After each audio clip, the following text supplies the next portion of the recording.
Bienvenue dans le bureau des curieuses aventures. Je crois déceler chez vous, chers amis, une certaine affinité pour les mystères, un goût indéniable pour l'aventure. Ici, au bureau, nous partageons aussi la même curiosité, celle de métiers qui nous ont toujours fait rêver, et également la rencontre avec d'autres passionnés. C'est pourquoi, aujourd'hui, nous vous invitons à venir explorer le monde avec nous, pour qu'ensemble, nous partions à la découverte de ce qu'il a de plus surprenant à nous offrir. Est-ce que vous êtes prêts ? Alors c'est parti pour une nouvelle curieuse aventure.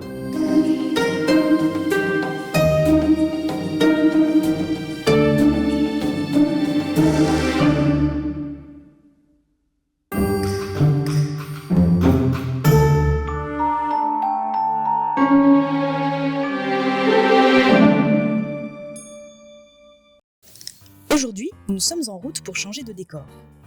En effet, Steven La Folie a convié toute l'équipe des Curieuses Aventures à entrer dans son atelier de décor et d'animatronics. Une plongée dans la caverne d'Ali Baba, version décor de cinéma. Bonjour Steven. Bonjour Ophélie. Aujourd'hui, tu as invité toute l'équipe des Curieuses Aventures dans ton atelier. Est-ce que tu peux nous raconter ce que tu viens fabriquer comme magie ici ? Eh bien, tout simplement, je réalise des décors pour l'événementiel, pour les parcs, tout ce genre de choses, et même pour les associations et les particuliers, puisque c'est en même temps un domaine qui n'est pas forcément très accessible pour les particuliers à avoir des décors comme ça. Donc nous, on vise tout le monde en gros. On essaye de viser tout le monde pour que chaque personne puisse avoir un superbe décor au moment de Noël, Halloween, Pâques, et pour des événements, des anniversaires, des trucs comme ça. Et pour les parcs, eux, c'est vraiment de tout et n'importe quoi, tout ce qu'ils veulent, quoi. D'accord. Donc par exemple, si des particuliers veulent faire une fête et décorer leur jardin ou une salle, ils peuvent faire appel à toi. Tout à fait. Ok. Et pour les professionnels, c'est plus, comme tu le disais, pour des parcs, pour des événements aussi. C'est ça. Et voilà, pour faire le décor et habiller, on va dire, un espace. Oui, voilà, c'est tout à fait ça. On part vraiment, en général, pour les parcs, c'est la plupart du temps une demande spécifique. On répond assez souvent, en fait, à des appels d'offres. Parce que les parcs, nous, on va avoir nos idées de décors qu'on va produire et ensuite on va mettre en location ou vendre. Mais les parcs, eux, en général, ils ne peuvent pas avoir forcément besoin de ce que l'on a réalisé, ils peuvent avoir besoin d'un truc très spécifique. Par exemple, pour un parc, je ne sais pas moi, il y a une toute nouvelle attraction qui a été créée. Donc, eux, ce qu'ils veulent faire, c'est un décor en rapport avec cette attraction. D'accord. Si on prend un exemple très concret qui parle forcément à tout le monde, Disneyland Paris, Oui. quand ils font des demandes pour des attractions, notamment les nouvelles zones qui sont en train de créer, Frozen Land, tous ces trucs-là, les décors en fait sont créés sur mesure. C'est à chaque fois à la demande. Il y a une appel d'offres qui a été lancé pour les entreprises. Les entreprises ont répondu à cet appel d'offres. Bon, moi, ma boîte n'était pas encore créée à cette époque-là, parce que l'appel d'offres remonte quand même à plusieurs années. D'accord, Pour oui. ce genre de parc, il prévoit extrêmement en avance. Il n'y a pas le choix de toute façon. Donc déjà, on a une petite exclue sur ce qui se prépare à Disneyland. Je vois qu'ici, tu as fabriqué plusieurs décors sur lesquels on est assis notamment. Quel style de décor tu peux fabriquer, toi ? Quel est ton panel en fait de création ? Et mon panel de création, c'est l'imagination. C'est la seule limite qu'on a, c'est-à-dire une personne va vouloir réaliser, je sais pas moi, un Transformers ou même un château, imaginons. Et ben la seule limite, ce sera la création et le budget forcément, mais c'est surtout le budget du client. Et puis forcément, les contraintes physiques. Parce que ça, on n'a pas forcément le choix. Contraintes physiques et financières, on n'a pas le choix que de se baser dessus. On va pas pouvoir faire un truc volant en continu. Oui. Ouais, c'est vraiment ça, les limites. D'accord, donc les lois de la physique et on va dire de l'autonomie, etc. Voilà, c'est ça. D'accord. Je vois dans le décor que tu nous as préparé aujourd'hui, qui est magnifique, Merci. on a du décor ici qui est statique et on a du décor qui bouge. Qu'est-ce que c'est que ce décor qui bouge ? Alors c'est un peu là mon premier animatronique, on peut appeler ça un animatronique parce qu'il est motorisé, lumineux, il y a l'effet de fumée qui apparaît. Et pareil pour les bûches, donc actuellement beaucoup de trucs lumineux. Et quand on fait de l'animatronique en général, ça va être la plupart du temps sur demande. Parce que réaliser ce genre de décor, ici, ça va encore, c'est vraiment de l'animation basique, il n'y a pas vraiment de carte microcontrôleur, quoi que ce soit, excepté pour le feu, les LED, ce qu'on peut changer la couleur. Mais sinon, on est vraiment là sur du basique. Par contre, quand on part sur des animatroniques beaucoup plus sophistiqués, par exemple, version humanoïde, imaginons. Et ben là, ce sera vraiment que sur demande parce que le budget à la fois pour le temps de manœuvre et le budget surtout au niveau des composants peut très très vite chiffrer, surtout quand on part, nous quand on fait de l'animatronique, on part souvent sur ce qu'on appelle des servomoteurs. Et ce genre de moteur peut très vite monter au niveau des chiffres. Ça va de quelques euros pour les trucs tout petits, genre qu'on a en aéromodélisme, à voire pour les plus gros, les plus puissants, mais là on part sur des trucs vraiment limite industriels, à des dizaines de milliers d'euros, voire plus. Oui. Et du coup, on voit qu'il y a de la création artistique, de la création plastique, de l'électronique, du motorisé. Quelles sont les études ou quel est le parcours qu'il faut faire pour arriver à maîtriser tout ça? Toi, est-ce que tu peux nous expliquer, nous raconter ton parcours? Donc je suis parti dans ce qu'on appelle le bac STI 2D. Et à partir de ce moment-là, c'est là qu'il y a eu un premier déclic, que je voulais partir dans la robotique, l'automatisation, tous ces trucs-là. Parce qu'en fait, durant ce parcours, on s'est amusé avec des jeux de lumière qu'on voit pour les festivals de musique, tous des trucs comme ça. Tout ce qui est lumière et tout ça, en fait, on appelle ça un jeu de lumière, donc il y a des lyres et tout. Et on s'est amusé avec des robots Roomba aspirateurs. Oui. Donc à étudier comment fonctionnait ce genre de robot. Et à la fin, on a transformé ces 2 robots aspirateurs en petits robots de combat. Donc nous déjà, ça nous a vachement amusé. J'imagine bien, oui. Disons que pendant les cours, faire ce genre de trucs, c'était vraiment amusant. Et la troisième chose, j'ai passé le brevet d'initiation aéronautique. Et donc nous, en fait, le professeur de BIA voulait qu'on réalise un simulateur qui représentait le cockpit d'un DR400. Et donc nous, en fait, notre projet tutoré durant ce truc, c'était la réalisation intégrale. Donc études électroniques, conception des cartes, programmation et choix des composants notamment, pour que le tout fonctionne sur le PC et qu'on puisse réaliser le simulateur de vol. Et après, donc, je suis parti sur un DUT génie électrique et informatique industrielle. Donc, c'est l'équivalent d'une licence professionnelle, mais au lieu de le faire sur 3 ans, licence professionnelle, c'est 1 an, mais après le BTS en général. Mais au lieu de faire ça sur 3 ans, on le fait sur 2 ans. Donc, c'est un peu plus corsé. Et en général, après le DUT, on est censé partir la plupart du temps dans un master. Pendant le DUT, on a étudié plusieurs trucs. Donc, on avait fait un projet tutoré en première année. C'était juste un système hologramme avec des LED en fait. Donc, ça tournait à pleine vitesse et ça nous affichait tous des messages. On pouvait effectuer des formes et tout. Et en deuxième année, le projet tutoré qu'on a réalisé, c'était la réalisation d'un casque de réalité virtuelle. Donc là, on part vraiment sur quelque chose de bien plus performant et qui demande beaucoup plus de technique. Et donc, juste après le DUT, j'ai fait mon stage le fameux stage de 10 semaines dans une entreprise de luminaires. Donc ça m'avait plu comme stage, j'avais très bien réussi. Ensuite, je suis parti 1 année de licence professionnelle après le DUT. Et donc juste après ça, je suis parti, donc j'ai fait différents métiers. J'étais en bureau d'études chez un sous-traitant de Michelin. Donc pour l'étude d'une machine sur la confection des pneus de moto de course. Ensuite, juste après ça, je suis parti en maintenance industrielle chez une entreprise Trelleborg qui est dans la confection de tuyaux. Ensuite, je suis reparti de nouveau parce qu'au bout d'un moment, ça ne me plaisait pas encore ce genre de métier, mais ça me faisait en même temps de l'expérience, ça me permettait de découvrir un peu tout type de métier. Je suis parti de nouveau en bureau d'études dans la fibre optique. Et donc, juste après cette entreprise, pour en revenir à ce bureau d'études en fibre optique, juste après, j'ai découvert une entreprise qui s'appelait Cusco Animatronics, qui a malheureusement coulé. Et j'ai été pris en tant que roboticien mécatronicien là-bas pour de la confection d'animatronique. Et en gros, on avait dans cette boîte, on travaillait avec le groupe TF1. On avait fait pour une de leurs émissions, on leur avait loué en fait des animatroniques et des décors sur le thème des dinosaures, parce qu'ils avaient fait une émission.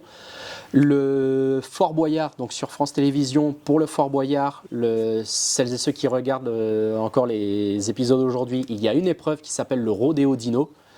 Et le dinosaure qu'il y a dessus, plus les os et tout ça qui sont affichés, ont été réalisés chez Cusco Animatronics.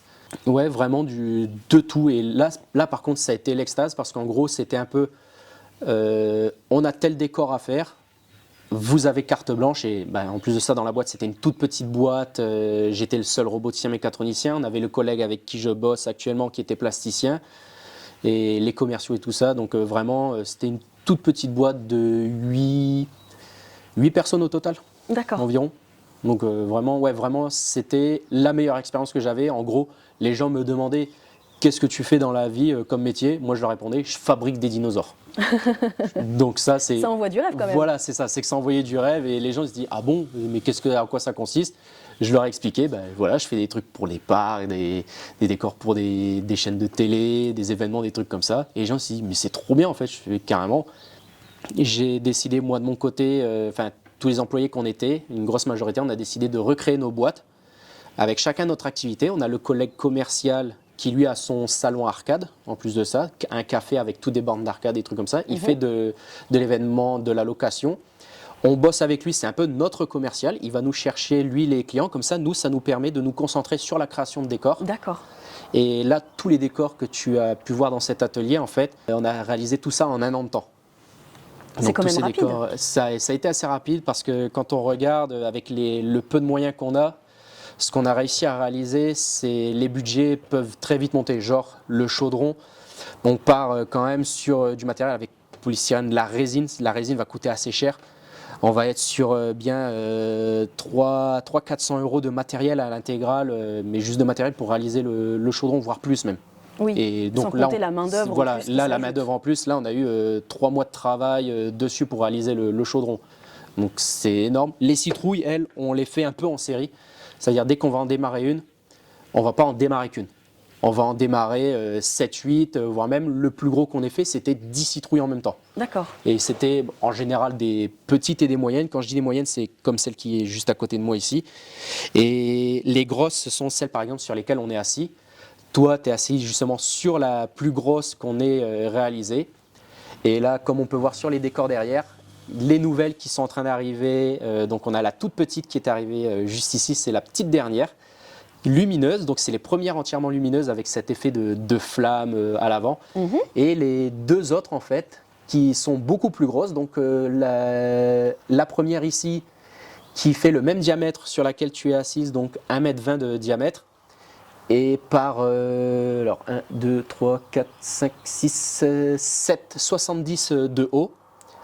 La suivante, elle fait 60 de haut, elle fait 1 mètre de diamètre, celle-là fait 80. Et en gros, ces 3 citrouilles sont amenées à être soit louées ou vendues séparément, ou alors en colonne directement. J'ai fabriqué donc tout un support pour faire une colonne. Et je n'ai plus que le chapeau de sorcière à réaliser pour la petite, lui mettre par-dessus. Ok. Et ça, par contre, là, ce genre de truc, il y a eu au total déjà 4 mois de travail.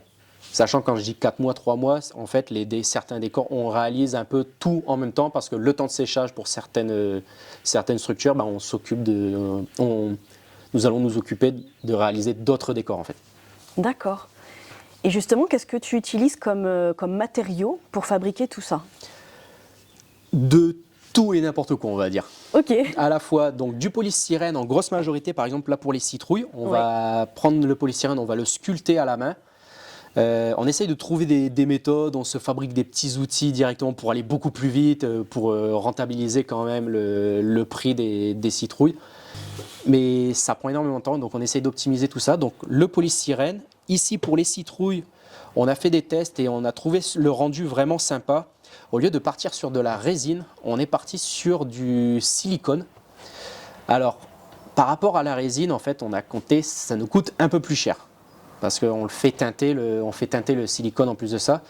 Mais l'avantage de ce genre de produit, c'est que à la fois le polystyrène, c'est quelque chose, un matériau un peu mou, et le silicone, lui, est mou et élastique. Et donc l'avantage, et il résiste très facilement aussi aux intempéries, et donc on peut mettre très facilement ce genre de décor en extérieur tout le long de l'année. Et donc au final on s'est dit on va faire tout ce qui est un peu ce qu'on appelle matière organique. Nous, on appelle ça matière organique, donc des citrouilles. Et encore, même là, l'œuf, on a décidé de le faire comme ça parce que ça reste assez... déjà d'une, c'est léger. Et en plus de ça, on peut taper dessus tranquillement sans que ça vienne casser ou qu'on vienne s'éclater la main sur de la résine. Donc là, pour en venir donc justement à la résine, qui est le deuxième matériau de revêtement, soit de la résine pure, mais le décor va être beaucoup plus fragile, mais le rendu, lui, par contre, va être vraiment sympa. Et sinon, résine fibrée pour quelque chose de plus costaud.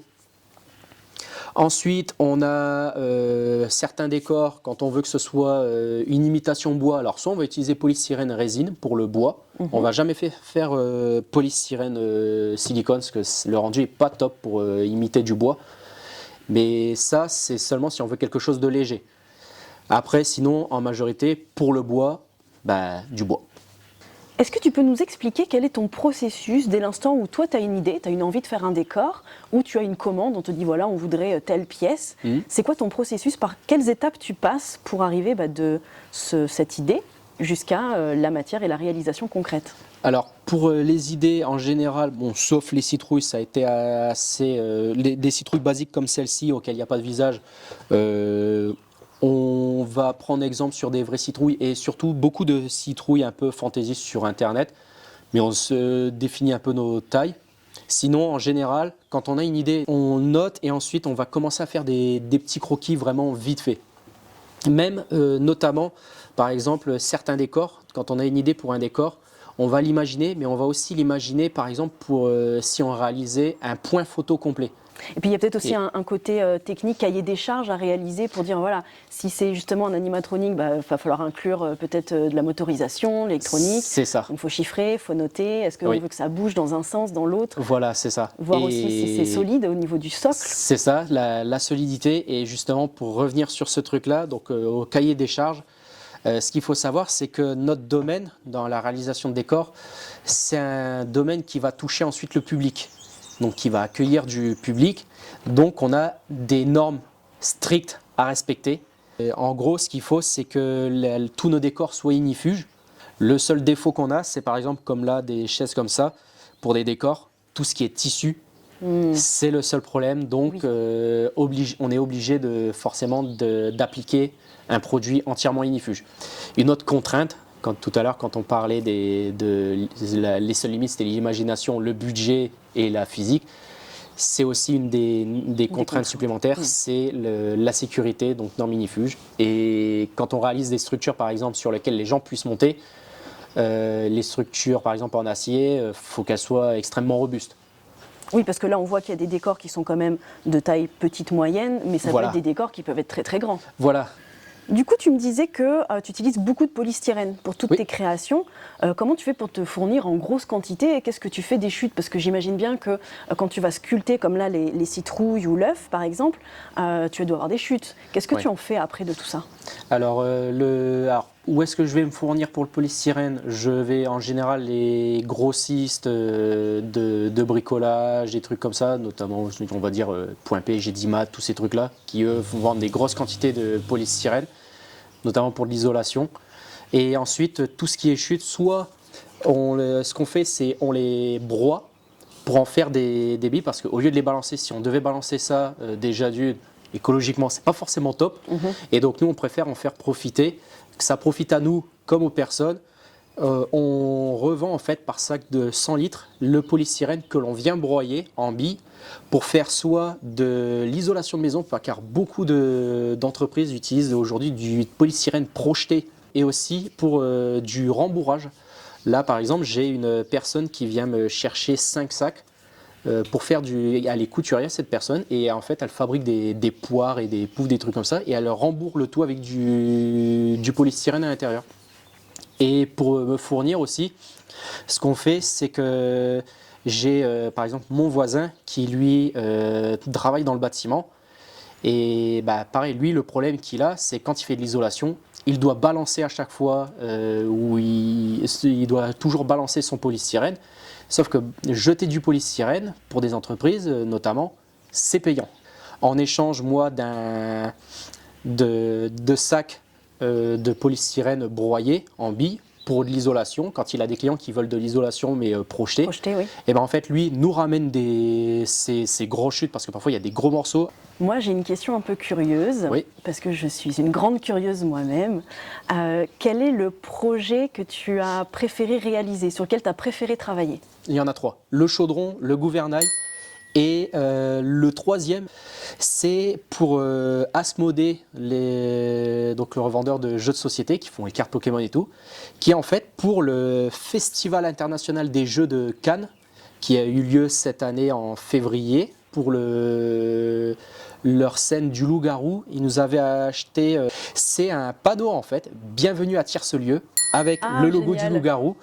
Et franchement, c'est vraiment un projet, c'est vraiment quelque chose de simple. C'est 2 planches l'une sur l'autre, le tout découpé pour lui donner une forme sympa de panneau. Ensuite, pyrograver toute l'écriture. Donc ça, par contre, ça a été très long de pyrograver l'écriteau plus le logo. Et lui ajouter ces chaînes pour le maintenir. Mais c'est quelque chose de tout bête, mais c'est un objet que j'ai adoré faire en fait. Est-ce que tu as un projet fou que tu aimerais réaliser un jour? Alors, les projets fous, j'en ai plusieurs. On va dire qu'il y en a un déjà qui est plus personnel. C'est de réaliser dans mon terrain tout un parcours ferroviaire et auquel, avec des gamins et puis même nous, on monte à l'intérieur d'une une petite locomotive pseudo-vapeur, c'est une fausse, c'est un truc électrique, mais sur rail, en fait, les petits machins qu'on voit dans les parcs d'attractions. Fabriquer un truc comme ça juste pour m'amuser, donc moi, en tant que projet personnel. Ok. Et bon, d'ici la retraite, fabriquer une vraie loco vapeur vive. Et sinon, en professionnel, c'est les projets ultimes, c'est surtout pour du décor Noël et Halloween. Au niveau Noël, c'est un carrousel et une grande roue, un peu comme du même style, même taille surtout, que la grande roue qu'il y a dans l'attraction It's a Small World à Disneyland Paris. Cette grande roue, en plus de ça, on la démarre cette année. Et on essaye de la prévoir pour la fin de l'année à Noël. Et pour Halloween, c'est faire une sorte de cabinet des curiosités. Oh. Un gros cabinet des curiosités, mais tous des murs que l'on monte au complet. Ah oui, genre complet, immersif. Voilà, immersif à intégral. Mais juste d'extérieur pour faire une sorte de petit village hanté, village fantôme en fait. Trop Donc bien. vraiment beaucoup de décors. Et donc ça c'est en mode décor fixe. Et en décor, parce que moi je suis surtout en priorité roboticien, mécatronicien, c'est des animatroniques de la même envergure que ce que Disney réalise sur leur dernière génération à la Disney Imagineering.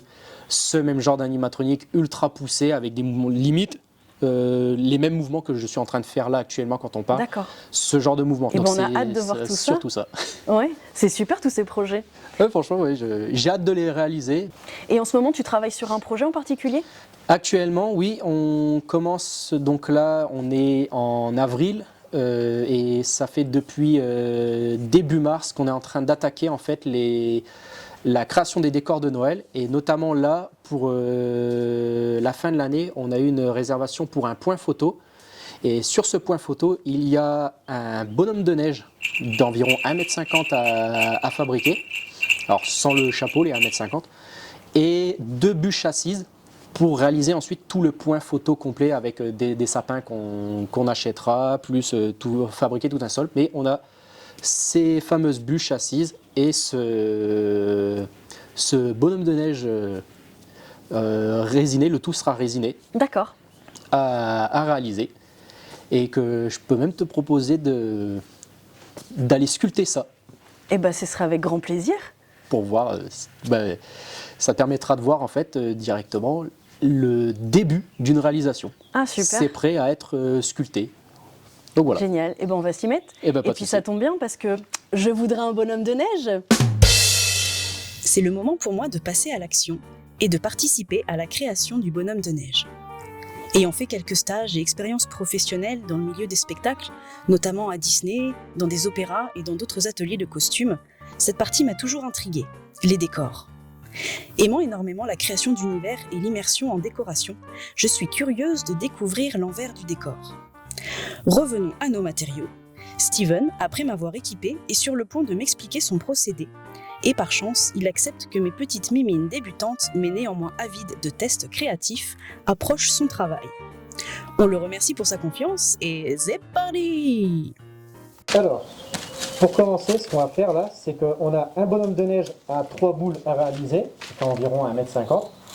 Et ensuite, on aura donc, comme je te disais, les bûches acides. Donc là, quand on regarde, ça ressemble plus à des blocs Minecraft. Et donc, ce qu'on va faire dans un premier temps, c'est pas tout de suite sculpter les boules, c'est d'abord les dégrossir. Ok. Donc en gros, on va couper tous les angles pour les lisser. En fait, on va ce qu'on appelle les chanfreiner. Et ensuite, on viendra directement avec ce genre d'outil pour venir gratter le polystyrène. Donc là, ça va être le moment très amusant, parce qu'il va y en avoir partout. C'est ça. Et par rapport à un bonhomme de neige, ça va pas demander. Donc, pour dégrossir, on a deux méthodes. C'est pour ça qu'on a les masques en plus de ça, à la fois pour ne pas avaler des billes de polystyrène, mais aussi parce que ce genre d'outil, donc un couteau chauffant, quand tu regardes bien, je l'allume et la fumée que ça dégage et pour le polystyrène est assez toxique. Donc en gros, on vient dégrossir, on ne va pas trop loin parce qu'on ne veut pas refaire un nouveau carré, sinon il faudra redégrossir ce carré forcément. Donc là tu vois la fumée déjà qui dégage et on vient couper le plus droit possible. Hop, et voilà. Donc ça c'est la première méthode. La deuxième méthode, un peu plus mais c'est du conventionnel, donc on scie directement. Le problème c'est que ça ne fait pas un truc lisse, c'est pas forcément aussi rapide, mais c'est moins toxique que ce truc là. Oui. Mais il faut quand même avoir le masque pour ne pas respirer les billes. Donc voilà. Par laquelle veux-tu essayer? Celle-là, elle est plus intéressante celle-là. Donc tu as juste la gâchette, tu vas te laisser faire un petit peu. Et donc là en fait, ce qu'on va faire, voilà, juste ici. Là. Ouais, là, et tu as juste à descendre droit.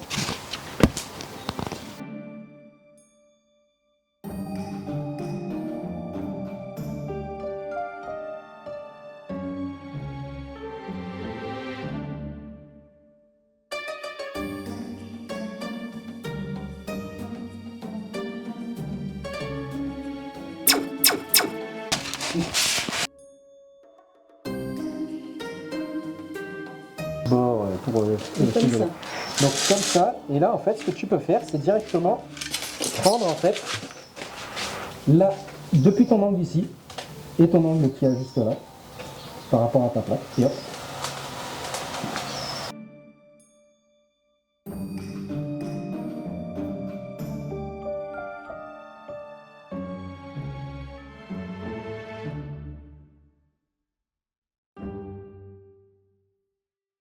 Logiquement, on va avoir une espèce de diamant, une grenade, un truc comme ça.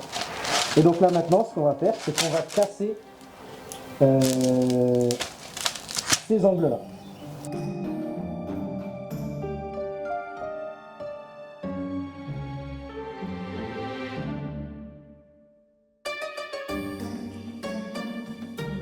Donc là, on a notre premier bloc. Donc vraiment un truc ultra basique.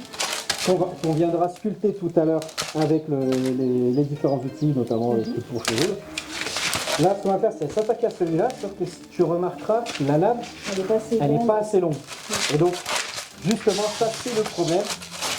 C'est soit on a fil à chaud, mais le problème, c'est que ceux-là, vu qu'ils sont très fins, ils sont très très lents. En gros, le temps que tu as mis pour ça, il faudrait, en utilisant les petits là, il va nous falloir 2-3 fois plus de temps. Ok. Et donc ce qu'on va faire, c'est directement avec la scie.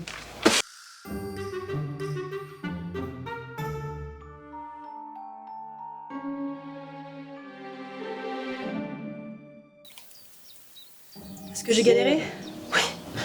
C'est la même chose que le pistolet à chaud, mais un peu plus long. Sauf que là, on n'a pas besoin de forcer. Hein, pas forcément en droit. Bon, on s'en fout un peu, de toute façon. Mais c'est plus long que la scie et que le pistolet. Mais malheureusement, le pistolet, la lame n'est pas assez longue. Je te la rends. Comme ça, il va faire ça. Hop.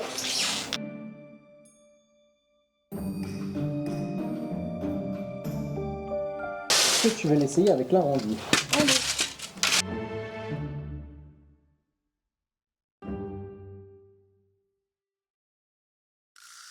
Et donc là, ce qu'on va faire, c'est le gros.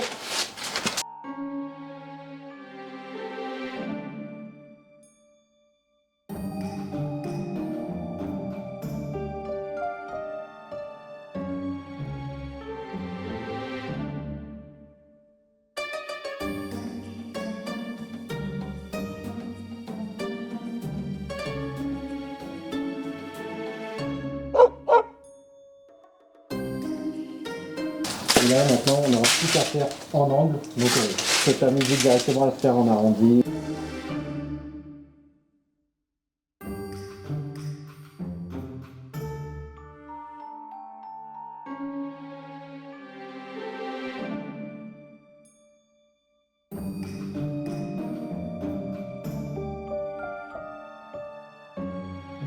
Et après,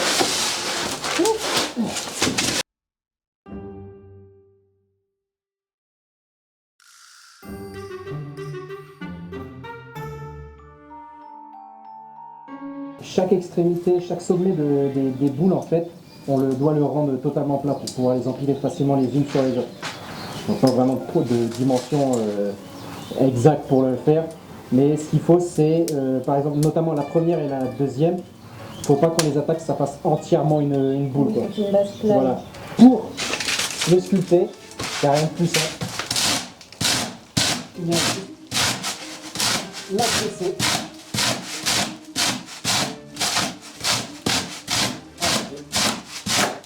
On vient d'abord en fait casser les angles. Ouais.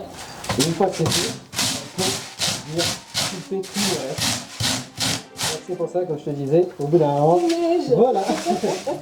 Et c'est ce genre de billes, en fait, c'est pour ça qu'on met une bâche au sol, comme ça on peut les récupérer sans qu'il y ait la poussière avec, et les mettre dans les sacs pour pouvoir revendre le tout au lieu de faire balancer.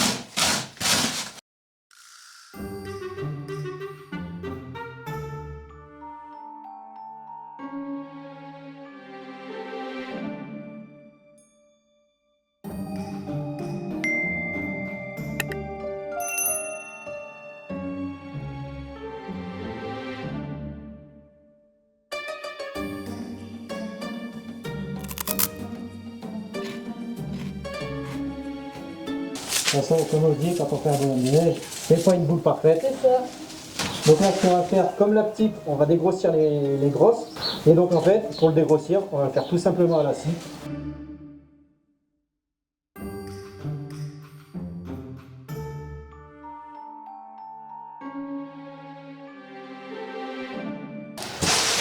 Parce que là, en plus de ça, ce qu'on veut sur les deux grosses, c'est pas qu'elles soient entièrement rondes.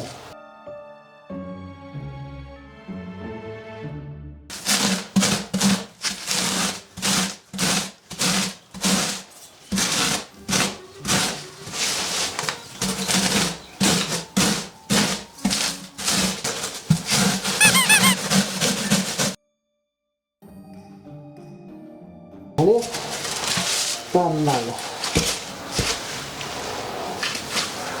On verra bien si on est en face. Hop. Voilà. On va dégrossir encore un peu le haut.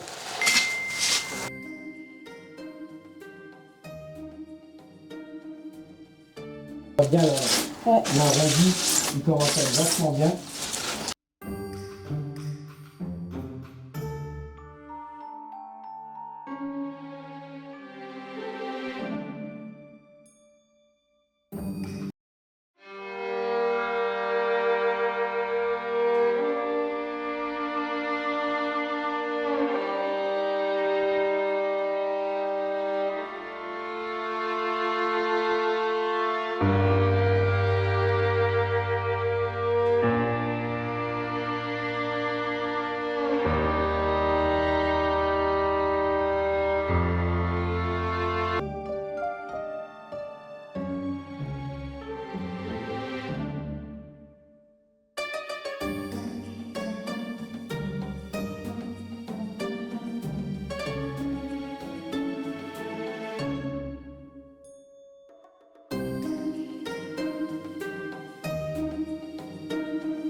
voilà. Tada, le bonhomme de neige, mais en polystyrène. Voilà. Bon, bah une bonne étape de fête. Tout à fait. Et ensuite, l'étape résinage ou siliconnage, on peut dire.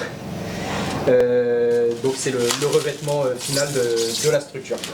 Avant de mettre la résine, c'est par exemple pour les bras, faire les encoches pour pouvoir insérer les bras. Et donc les bras en fait, on fait un truc assez simple. On utilise du tube Hero en fait, c'est de la gaine d'électricien rigide. Mais donc en gros, on va utiliser les parties qui sont bonnes pour pouvoir vraiment le mettre à l'intérieur et voire même chauffer cette partie-là pour l'élargir un petit peu, pour pouvoir l'enfoncer un peu plus loin. Je crois même que là, pour lui donner l'aspect. Et voilà, donc là, ça te donne un peu l'aspect bois avec juste du tube PVC. Trop bien. Ça fait les mêmes marques, comme les veines dans le bois. Voilà, c'est ça. Et on verra ceux qu'on la ref. Tout à fait. Je l'ai pas. Tu l'as pas? Non, je l'ai pas. Tu réfléchiras. Ok. Chanson, Disney, comme les veines dans le bois. Ah, ouais, c'est bon. À vous en commentaire. On compte sur vous. Tout à fait. Il va être beau. Et voilà. Et donc ça, ce sera pour Noël cette année, avec de même les bûches. Super. Le temps passe très très vite, puisqu'au final, on n'a pas pu faire les bûches. Et même moi, j'avais un doute qu'on réussisse à faire, à dégrossir le tout. Oui, ça prend du temps, hein. Ça prend énormément de temps. Même à deux, tu vois, Ouais. Bon, en même temps, j'ai pas trop contribué non plus. Hein. ça va quand même. Super, bah écoute, merci. Ce que Merci je à te toi. propose, c'est que on se retrouve de nouveau sur les citrouilles pour la question du public. Oui, Et puis, eh ben, on va ranger, nettoyer tout ça en attendant. il n'y a pas de souci. À tout de suite. On fait comme ça, tout de suite.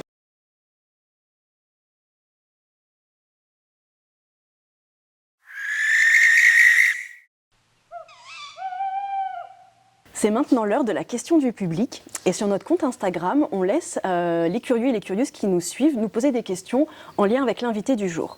Et aujourd'hui, on a reçu une question anonyme qui est la suivante. Ils deviennent quoi les décors après avoir été utilisés lors d'événements ? Ils deviennent, après avoir été utilisés lors d'événements, alors déjà, on va les ramener chez nous pour vérifier s'il y a des réparations à faire. Et ensuite, on les stocke. Donc moi, je les stocke actuellement sur mes racks.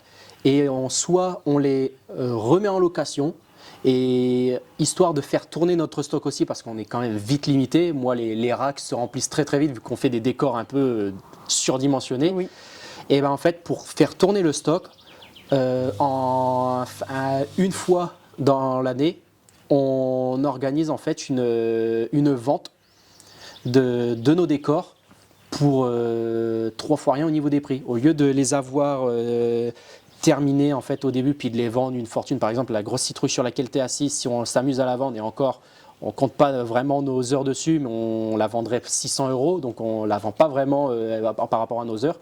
Mais le fait de l'avoir loué et tout, au bout d'un moment, quand on voudra changer, on la revendra à peine une centaine d'euros parce qu'on aura déjà rentabilisé son prix sur la location. Donc c'est ce qu'on fait, c'est pouvoir faire profiter tout le monde. Et justement, les gens qui veulent avoir accès à ce genre de décor, on va mettre ça en place soit cette année, soit l'année prochaine. Le début des premières ventes de décors, histoire de faire tourner notre stock et d'en faire profiter tout le monde. Donc ça, on préviendra sur les réseaux. On est surtout on est que sur Facebook et Instagram pour le moment. Le site internet, on n'en a pas encore, mais ce sera un site vitrine surtout. Oui. Et ensuite, on va essayer, parce que moi les réseaux sociaux et moi et le smartphone c'est un peu compliqué. Pourtant je n'ai que la trentaine, je viens seulement d'avoir la trentaine, mais c'est compliqué pour moi de gérer tous ces trucs là. C'est plus ma compagne qui va gérer les réseaux sociaux. Et on va essayer TikTok aussi pour quelques vidéos. Ok, super. Donc voilà. Très bien. Eh ben, écoute, Steven, je te remercie beaucoup de nous avoir accueillis aujourd'hui. Merci à vous d'être venu, en tout cas, ça fait plaisir. Et puis, on a hâte de voir les prochains projets. Et moi j'ai très hâte de les réaliser. Et ce sera avec plaisir de pouvoir vous réaccueillir d'ici quelques années, quand l'entreprise aura vraiment évolué. Oui. Parce que moi, c'est mon but, avoir un nouveau local, avoir au moins 1 ou 2 employés et fabriquer des trucs encore plus gros que ça avec plus de moyens. Et bah rendez-vous dans 3 ans. Dans 3 ans, il n'y a pas de problème. Ah, il fallait que ça monte, il fallait que ça monte. Depuis tout à l'heure, je le Ah mets oui. dans la tête. J'avais la musique aussi, mais là, voilà, je vais pas Ouais. non plus chanter. Hein.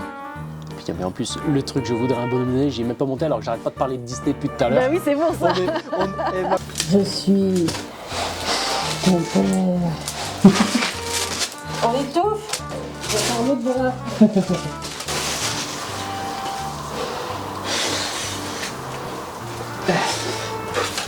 Tempête de neige. On va t'entendre derrière.